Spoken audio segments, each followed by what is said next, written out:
சின்ன மருமகள்ல அடுத்து என்ன நடக்க போகுது அப்படின்னு பார்த்தீங்கன்னா, இங்க பார்த்தா தமிழும் சேதுவும் வீட்டுக்கு வந்துட்டாங்க. இங்க தமிழ் சமைச்சுக்கிட்டு இருக்காங்க. சேது சொல்றாரு, "எதுக்காக நீ இப்படி கஷ்டப்பட்டு சமைச்சுக்கிட்டு இருக்க? நான் ஏதாவது கடையில வாங்கிட்டு வரேன். சேர்ந்து சாப்பிடுவோம்" அப்படின்னு சொல்லிட்டு சேது சொல்லவும், "இல்லைங்க, இருக்கட்டும். நான் சமைச்சிறேன். வெளியில வாங்கின சாப்பாடெல்லாம் ஒத்துக்கிறாது" அப்படின்னு சொல்லிட்டு தமிழ் சொல்லிக்கிட்டு இருக்காங்க. "நீ ரொம்ப நன்றி. நீ எங்க அப்பாவை காப்பாத்துறதுக்காக இவ்வளோ கஷ்டப்பட்டு மருந்தெடுக்கணும் அப்படின்னு சொல்லிட்டு காட்டுக்குள்ள வந்தேல. நான் இதை என்னைக்குமே மறக்க மாட்டேன்" அப்படின்னு சொல்லிட்டு தமிழ்கிட்ட சேது சொல்றாரு. அது மட்டும் இல்லாம, எங்க குடும்பத்துல எல்லாரும் உன்னை வெறுக்கிறாங்க. ஆனா நீ மட்டும் எப்படி அவங்களுக்காக இவ்வளோ கஷ்டப்படுற அப்படின்னு சொல்லிட்டு தமிழ்கிட்ட சேது கேட்கவும், தமிழ் சொல்றாங்க, "நீங்க என் குடும்பத்தை உங்க குடும்பமா பாக்குறீங்க. அதே மாதிரி தான் நானும் உங்க குடும்பத்தை என் குடும்பமா பாக்குறேன். இது என்னோட கடமை. நம்ம 2 பேரும் ஒருத்தருக்கு ஒருத்தர் எவ்வளவுதான் மனஸ்தாபம் வச்சிருந்தாலும், ஆனா உங்க மேல நான் வச்சிருந்த அன்பும் நீங்க என் மேல வச்சிருந்த அன்பும் என்னைக்குமே பொய்யாகாது. அது ரொம்ப ஆழமானது" அப்படின்னு சொல்லிட்டு தமிழ் சொல்லவும் சேது கண்ணெல்லாம் கலங்குது. அப்புறம் பார்த்தா, "சரி, நான் போய் சாப்பாடு வாங்கிட்டு வரேன்" அப்படின்னு சொல்லிட்டு சேது கிளம்புறாரு. உடனே தமிழ் சொல்றாங்க, "இல்லைங்க, நான் உங்களுக்கும் சேர்த்து சமைச்சிட்டேன். நீங்க வெளியே போய் சாப்பிட வேணாம். உட்காருங்க, ஒரு 5 நிமிஷத்துல ரெடி ஆயிரும்" அப்படின்னு சொல்லிட்டு தமிழை சொல்லிக்கிட்டு இருக்காங்க. அப்புறம் பார்த்தா தமிழ் சாப்பாடெல்லாம் எடுத்து வச்சிடறாங்க. அவங்க கையில் அடிபட்டிருக்கிறதுனால தமிழ்னால சாப்பிட முடியல. சேது தமிழை பார்க்குறாரு. தமிழ் ரொம்ப கஷ்டப்பட்டு அந்த சாப்பாடு எடுத்து சாப்பிட்றாங்க. ஸ்பூனை கூட பிடிக்க முடியல அவங்களால. அப்புறம் சேது சொல்றாரு, "ஏய் ஏய் இரு, நானே ஊட்டி விடுறேன்" அப்படின்னு சொல்லிட்டு சேது அவர் சாப்பிட்ற சாப்பாடை வச்சுட்டு தமிழுக்கு சாப்பாடை ஊட்டி விட்டுக்கிட்டு இருக்காரு. இதை பார்த்துட்டு இந்த சாவித்திரியும் தாமரையும் வயிறெறிய ஆரம்பிச்சிருதுங்க. "பாத்தியாடி, 2 பேரும் திரும்பவும் ஒன்று சேர்ந்துருவாங்க போல. இவ காட்டுக்குள்ள மருந்து எடுக்க போறதா சொல்லிட்டு நாடகம் போட்டிருக்கா. இவ மருந்து எடுக்க போனதுக்கு காரணம் திரும்பவும் நம்மளை வீட்டுக்குள்ள சேர்த்துக்கிருவாங்க அப்படின்றதுனாலதான். இவ சரியான ஆளடி, குட்டச்சி லேசுப்பட்டவல்ல" அப்படின்னு சொல்லிட்டு இந்த சாவித்திரி பேசிக்கிட்டு இருக்கு. அப்புறம் பார்த்தா அப்பத்தா வர்றாங்க. "என்னடி தமிழ்ச்செல்வி, எப்படி இருக்க?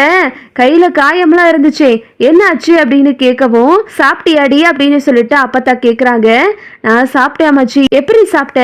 கையில புண்ணா இருக்கு, எப்படி சாப்பிட்ருப்ப?" அப்படின்னு அப்பத்தா கேட்கவும், "இல்லை, இவர் தான் எனக்கு ஊட்டி விட்டாரு" அப்படின்னு சொல்லிட்டு தமிழ் சொல்லவும், இதை கேட்டுட்டு அப்பத்தா ரொம்ப சந்தோஷப்படுறாங்க.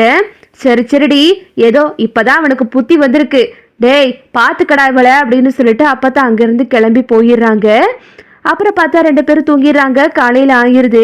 வீட்டில் இங்கே பார்த்தா எல்லாரும் ஒன்று கூடி ஹாலில் உட்காந்துருக்காங்க. ராஜு அங்கே போஸை பாராட்டுறாரு. "போஸு, நீ மட்டும் இல்லை அப்படின்னா நான் இந்நேரம் உசுரோட இருந்திருக்க மாட்டேன். நீ செஞ்ச உதவிய நான் செமத்துக்கும் மறக்கவே மாட்டேயா. நீ ரொம்ப நல்லா இருக்கணும்.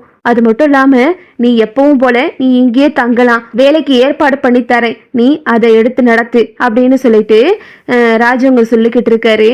"சரிங்க பெரியப்பா, ரொம்ப நன்றி பெரியப்பா.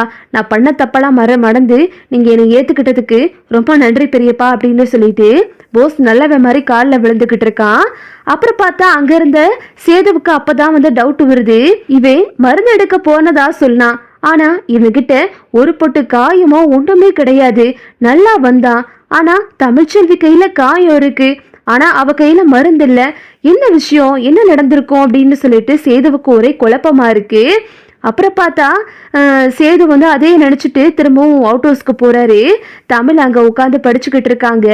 சேது தமிழ்கிட்ட கேட்குறாரு, "நான் உங்ககிட்ட ஒரு விஷயம் கேட்கவா?" அப்படின்னு கேட்கவும், "என்ன சொல்லுங்க" அப்படின்னு சொல்லிட்டு தமிழ் கேட்குறாங்க.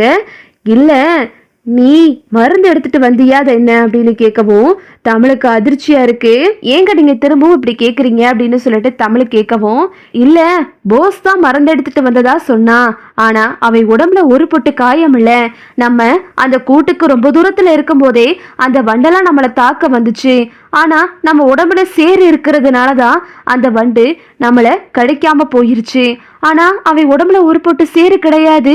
அது மட்டும் இல்லாம அவன் உடம்புல ஒரு காயமும் கிடையாது.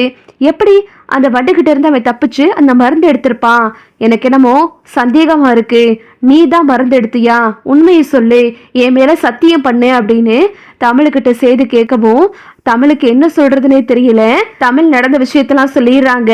"ஆமாங்க, நான் தான் மருந்து எடுத்துட்டு வந்தேன். ஆனா கடைசியில இந்த போஸ் என்கிட்ட இருந்து என்னை அடிச்சு போட்டுட்டு மருந்து எடுத்துட்டு போயிட்டான். உங்ககிட்ட இந்த விஷயத்த சொல்லிக்கிட்டு இருக்கும் போதுதான் இந்த விஷயம் நடந்துச்சு. இங்கே வந்து பார்த்தா நீங்க போஸ் தான் மருந்து கொடுத்ததா சொன்னாங்க அப்படின்னு சொல்லவும் சேதுவுக்கு கோவம் வந்துருது.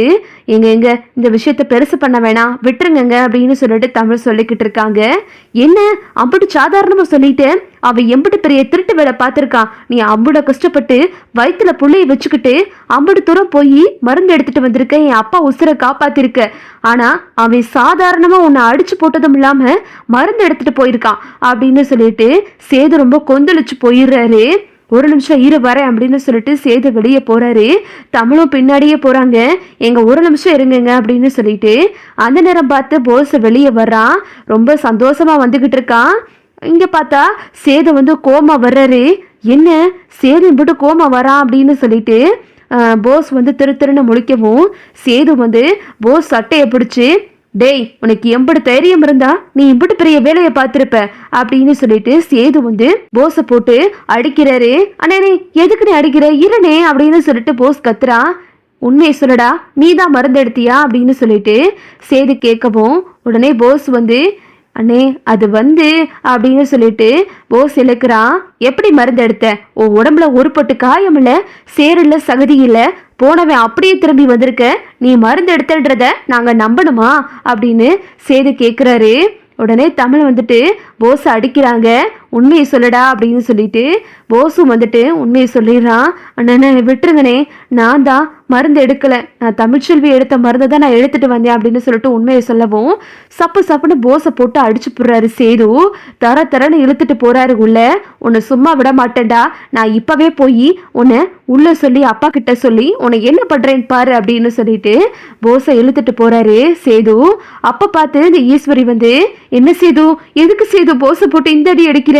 அவன் என் புள்ளை எப்படி கஷ்டப்பட்டு மாமாவை காப்பாத்திருக்கான், மாமாவே வந்து அவனை இருக்க சொல்லிட்டாரு, நீ எதுக்கு அவனை போட்டு அடிச்சுக்கிட்டு இருக்க அப்படின்னு சொல்லிட்டு ஈஸ்வரி ஒரு நாடகத்தை போடுது. சின்னம்மா நீங்க சும்மா இருங்க சின்னம்மா, உங்க பிள்ளைக்கு நீங்க சப்போர்ட் பண்ணிக்கிட்டு வந்துகிட்டு இருக்காதீங்க. அவன் எப்படி பெரிய திருட்டு வேலை பார்த்திருக்கான்னு தெரியுமா? தமிழ்ச்செல்வி எடுத்துட்டு வந்த மருந்து எடுத்துட்டு இவன் எடுத்துட்டு வந்த மாதிரி கொடுத்திருக்கான். இவனை சும்மா விடக்கூடாது, இப்பவே போய் நான் அப்பா கிட்ட சொல்லி கொடுத்து நான் இவனை என்ன பண்றேன்னு பாருங்க அப்படின்னு சொல்லிட்டு சேது வந்து போஸை தரன்னு இழுத்துட்டு உள்ள போறாரு. என்னையா சேது என்னாச்சு, எதுக்கு போஸை அடிச்சு இழுத்துட்டு வர அப்படின்னு சொல்லிட்டு ராஜுங்க கேட்குறாரு. அப்பா நாம நினைக்கிற மாதிரி இந்த போஸ் ஒன்றும் மருந்து எடுத்துட்டு வரல அப்படின்னு சொல்லவும் இதை கேட்டுட்டு ராஜுங்க அதிர்ச்சி ஆயிடுறாரு. என்ன சேது சொல்ற அப்படின்னு. ஆமாப்பா நம்ம நினைக்கிற மாதிரி போஸ் ஒன்றும் மருந்து எடுத்துட்டு வரல அப்படின்னு சொல்லிட்டு சேது வந்து உண்மையை சொல்ல ஆரம்பிக்கும் போது என்கிட்ட பார்த்தா ஈஸ்வரி வந்து, சேது நீ ஏதாவது சொல்லாத சேது அப்படின்னு சொல்லிட்டு ஈஸ்வரி வந்து தடுத்து நிறுத்த பார்க்குது. ஆனாலும் சேது வந்து நிப்பாட்டவே இல்லை, உண்மையை சொல்றாரு ராஜாங்கத்துக்கிட்ட. ராஜாங்கம் இதை கேட்டுட்டு அதிர்ச்சி ஆகிடுறாரு. என்ன சொல்ற அப்படின்னு சொல்லிட்டு. ஆமாப்பா தமிழ் தான் மருந்து எடுத்துட்டு வந்திருக்கா, அவ கஷ்டப்பட்டு மருந்து எடுத்துட்டு வர இவன் அவளை அடிச்சு போட்டுட்டு அந்த மருந்து திருடிட்டு வந்து அவன் எடுத்த மாதிரி இங்க நாடகத்தை கொடுத்துருக்கான் அப்படின்னு சொல்லவும் ராஜாங்க வந்து அப்படியே ஷாக் ஆகிடுறாரு. இதுதான் அடுத்தடுத்து நடக்க போகுது. ஓகே விவோஸ், இந்த வீடியோ உங்களுக்கு பிடிச்சிருந்தா லைக் பண்ணுங்க, ஷேர் பண்ணுங்க, மறக்காம நம்ம சேனலை சப்ஸ்கிரைப் பண்ணிக்கங்க. தேங்க்ஸ் ஃபார் வாட்சிங்.